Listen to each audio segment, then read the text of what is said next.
Dia ngeliat dengan mata kepalanya sendiri ada sosok perempuan bersimbah darah tepat di belakang si Pandi.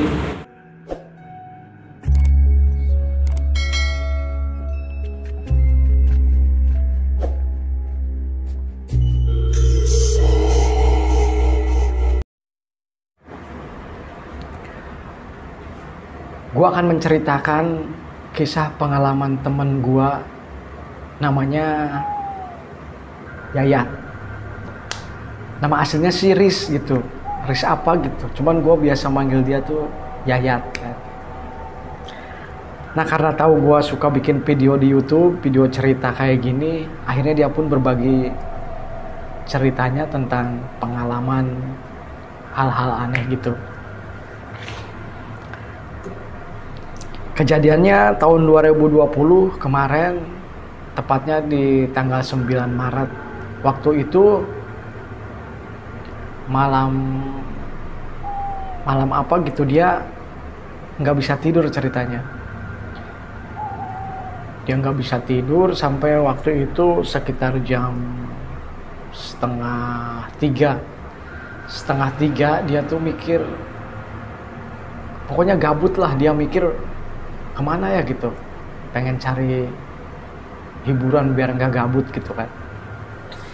Nah akhirnya dia pun udahlah keluar katanya, sendiri keluar. Dan waktu itu kan jarak rumah sama garasinya tuh lumayan ya, ada beberapa meter gitu kan.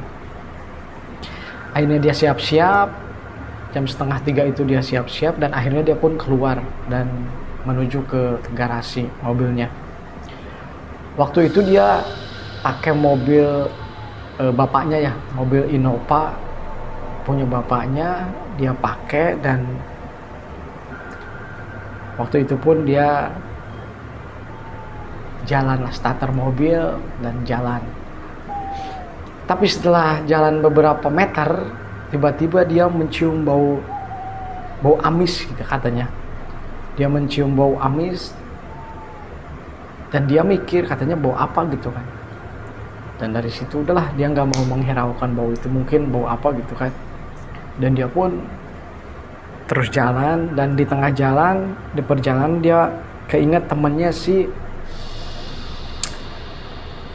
siapa namanya ya, sebut saja si Frans lah. Nah akhirnya dia pun menuju ke rumahnya si Frans waktu itu. Nah setelah menuju ke rumahnya si Frans, dan rumahnya itu lumayan jauh ya, setelah dia ngopi dulu apa dulu, akhirnya dia pun lanjut ke rumah si Frans ini. Sampai rumah si Frans tuh sekitar subuh ya, pas azan subuh waktu itu. Dan akhirnya dia pun parkir mobil di samping rumah si Frans ini, dan dia pun turun dan menuju ke gerbang rumahnya si Frans. Karena dari parkiran dia ke rumahnya tuh sekitar 5 meter lah ya. Dan dia pun coba pencet bel waktu itu, dan beberapa kali dia pencet-pencet, nggak ada tanda-tanda si Frans ini keluar gitu kan. Akhirnya dia pun coba telepon gitu, karena dia nggak ngasih tahu sebelumnya bahwa dia mau ke situ gitu kan. Nah pas dia telepon bilang, "Woi, gue di luar nih," katanya gitu kan. Dan si Frans pun bilang katanya, "Subuh-subuh gini ngapain?" katanya, "ada apa?" gitu kan. Dan pas selesai telepon ditutup, dia tiba-tiba nengok ke arah mobilnya, itu lampu mobilnya tuh kelap-kelip lampunya gitu, sedangkan kunci mobil dia pegang kan. Itu mobil nyala terang. Dari situ si Yayat kaget gitu kan, kok bisa gitu kan. Dan dari situ mungkin konslet apa gimana, akhirnya dia pun balik badan dan menuju mobil, niat pengen ngecek gitu. Cuman pas dia baru ngelangkah, tiba-tiba si Frans keluar gitu kan. Akhirnya dia nggak jadi ke ngecek mobilnya. Dia pun masuk ke rumah si Franz. Dan kebetulan waktu itu anak istrinya si Franz itu lagi menginap di rumah tantenya gitu kan, dan si Franz sendirian. Nah pas gitu si Yayat langsung masuk dan akhirnya pun langsung ke dapur, dia ngambil minum gitu kan, dan duduk di sana di meja makan, merokok, duduk di meja makan gitu kan. Dia kembali ingat sama mobilnya gitu, kenapa bisa kelap-kelip gitu kan, aneh lah gitu kan. Tiba-tiba ada yang nepuk pundak dia kaget kan, lagi ngelamun gitu, dan akhirnya pas nengok itu si Franz katanya. Dan si Franz nanya, kita mau kemana nih katanya gitu kan. Dan akhirnya pun diskusilah mereka dan akhirnya sepakat untuk pergi ke rumah ceweknya gitu kan. Karena si mungkin entahlah pokoknya ceweknya gitu, entah itu gimana-gimananya gua nggak peduli lah. Karena kan si Franz sudah punya anak istri ya, tapi pergi ke ceweknya. Udahlah bodo amat, pokoknya mereka pun pergi ke rumah ceweknya dan si Yayat pun kontak ceweknya dong. Si Yayat kontak ceweknya untuk ketemuan di tempat ceweknya si Franz. Dan jalanlah mereka dan sampailah di tempat ceweknya ini, dan di sana udah ada 2 cewek ya, sebut saja namanya si Pani sama si Puput. Si Pani ini ceweknya si Yayat, si Puput ini ceweknya si Franz gitu. Dan akhirnya pun mereka ngobrol, makan gitu kan. Nah sampailah tiba, singkat cerita, maghrib lah tiba. Habis maghrib mereka pun ngobrol-ngobrol dan mereka pun diskusi lah kita mau kemana gitu, karena waktu itu kan hari Sabtu, berarti malam minggu ya, dan akhirnya mereka pun memutuskan untuk pergi ke tempat hiburan malam, sebut saja diskotik lah gitu. Dan akhirnya pun mereka pergi ke diskotik waktu itu, dan mereka di sana lah happy gitu kan, biasalah diskotik kayak gimana gitu kan. Nah singkat cerita lagi, tibalah jam 2 malam, jam 2 pagi, waktu itu mereka kan udah minum gitu kan, agak sedikit pada mabok gitu kan. Dan waktu itu si Yayat kan pulang niatnya mau nganterin mereka gitu ke rumahnya, cuman kata si Franz, ini kondisinya agak mabok gini, nggak enak katanya kan, mana udah pagi, udah kita cari hotel dulu aja, kita nginep di hotel. Dan sepakatlah mereka akhirnya pergi ke satu hotel dan pesanlah 2 kamar waktu itu. Si Yayat sama si Pani dan si Franz sama si Puput waktu itu 2 kamar.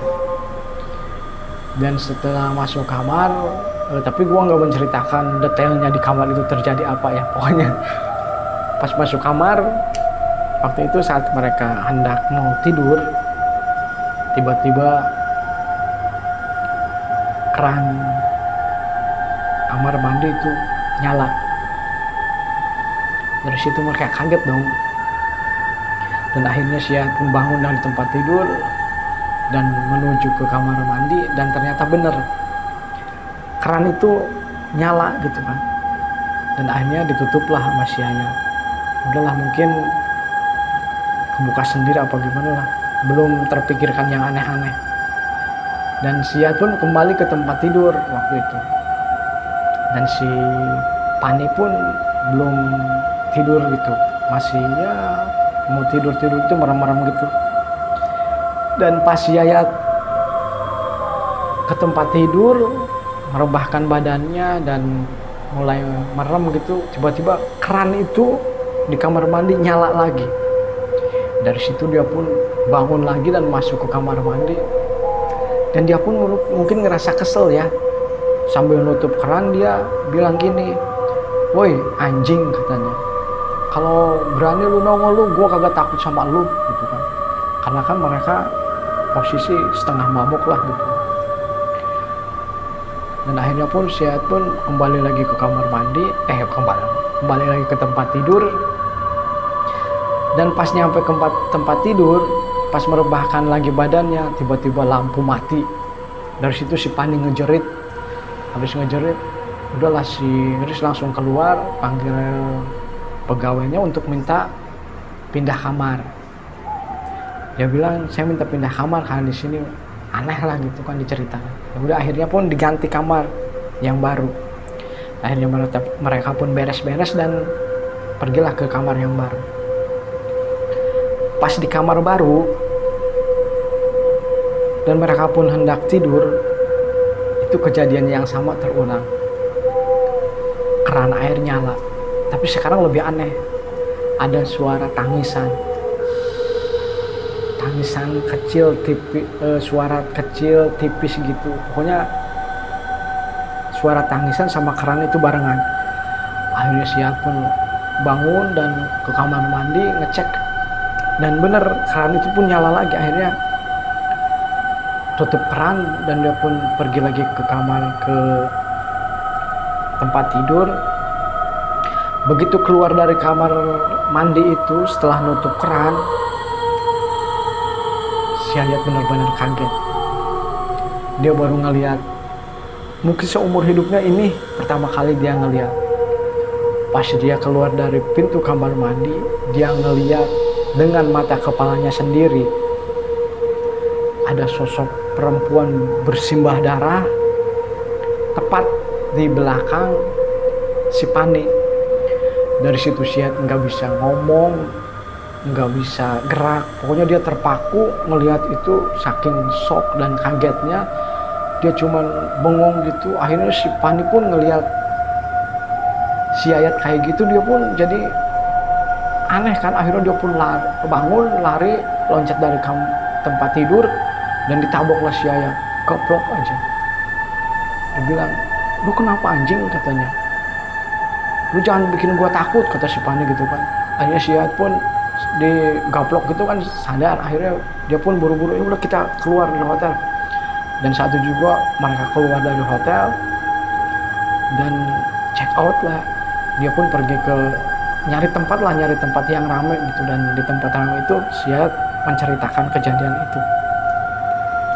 Dan dari situ mereka sampai sekitaran jam 7 pagi, saat matahari udah ada dan tenang, mereka pun balik ke hotel untuk menjemput si Pran sama si Puput.